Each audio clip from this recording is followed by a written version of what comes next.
have this reoccurring nightmare that there's something, some force that's got a hold of them and it's holding them down and they can't break free. No matter what they do, they can't break free from that force. Well, I'm here to tell you, that thing in your nightmare, that thing that's holding you back, that thing that's dragging you down, that thing is you. Look, in life, it's going to be very easy for you to blame everybody. Very easy for you to blame everybody. You can blame everybody else. But there's one person that's going to know that you didn't take responsibility, and that's you. That's a tough one to live with. Taking responsibility, accepting responsibility is not an admission of guilt. Taking responsibility is a recognition of the power that you seize when you stop blaming people. It's not like you're letting somebody who wronged you off the hook. Like, taking responsibility is an act of emotional self-defense. Taking responsibility is taking your power back. We want to blame everybody but our fucking selves. We have zero fucking accountability.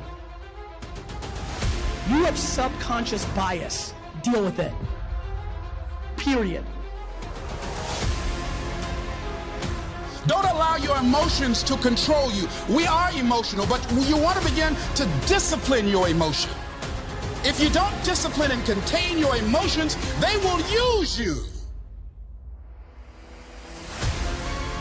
You want it, and you're going to go all out to have it. It's not going to be easy. When you want to change, it's not easy. If it were in fact easy, everybody would do it. But if you're serious, you'll go all out.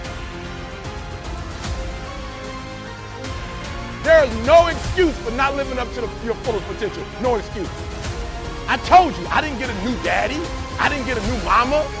What changed? I changed. And I stopped being a victim. I stopped saying, I've got to wait for good things to happen to me. And I said, I'm going to grind. I'm going to fight.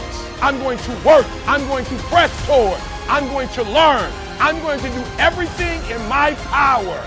Every single day, I'm going to do everything in my power to become a victor and not a victim.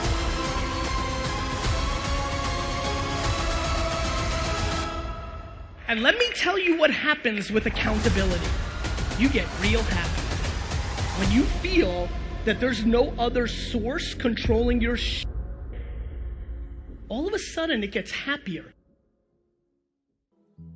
It's as if we're all a piece of carbon that can be a priceless diamond, but we all have the value going in, and all we have to do is cut and shape it. With what? An identity. What identity? Each human is born with 5 to 7 major talents. Do you know what your 5 to 7 are minimum?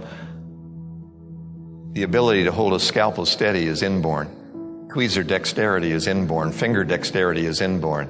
The ability to deal with words is inborn. Colors and shapes and spatial relations are inborn. They need to be brought out of the soil and watched and developed. What are yours? Sure, there are your hobbies, but you can earn money with them as well. And even if you don't, you want to spend more time doing what you love. Your identity or your talent, strengths, and a positive label. Competence can make up for all 3. If you didn't have a winning family, if you've never felt worthy, and if you don't know what your identity is, you can still become a champion by competence. That's called self-efficacy. When you begin to do something and it gives you a feeling of control over the outcomes of little things, local competence creates global risk. In other words, when you do something locally that's successful, you want to take on more responsibility and risk. And therefore, self-trust is your ability to solve minor problems and then bigger ones. The key to self-esteem is the ability to take your value and pay it forward or pay it out, and to be able to accept it when it's paid to you. And many of you have known through the years that all of us who talk about it say that one of the biggest tip-offs on self-esteem is eye contact when you're talking and listening without looking down and away. A child who can raise his or her head up and look you in the eye, reach out his or her hand, look you in the eye, and give you their name. Hello, my name is. and mean it, even liking the sound of their own name. When you make a telephone call, you always give your own name first as you're calling. Why? Value, available, to serve, to be remembered. When you're answering the phone, you give your name, even at home. Why? They may not know you're there. They may not know it's your home. So you tell them who you are. I know my kids have said, "We know, Dad, just checking." Because I give my name, Dennis Waitley. I remember writing my first book, The Psychology of Winning. It wasn't any good, so I left it in the drawer for 5 years. It wasn't the book wasn't any good, the author wasn't. There's a difference between what you do and who you are, and if you don't feel worthy as an author, you just can't get anything published. So when anyone says anything to you of any value, please learn the Olympic way of accepting a gold medal. The Olympic way is to put your shoulders back and say, "Thank you. I appreciate it." If you say, "Just lucky, I guess," they'll know it was. If they say, "Great golf shot," and you say, "Closed my eyes and swung," they'll say, "Right on, Duffer." If they bring you a present for your birthday, please don't say, "Oh, you shouldn't have. You spent too much." They'll think they did. And otherwise, you won't get a raise either because you may not be worth it, your humble self. Humility is serving others with grace. Humiliation is where you're constantly knocking the product, believing that if you knock yourself, you'll be a steward. No, you won't.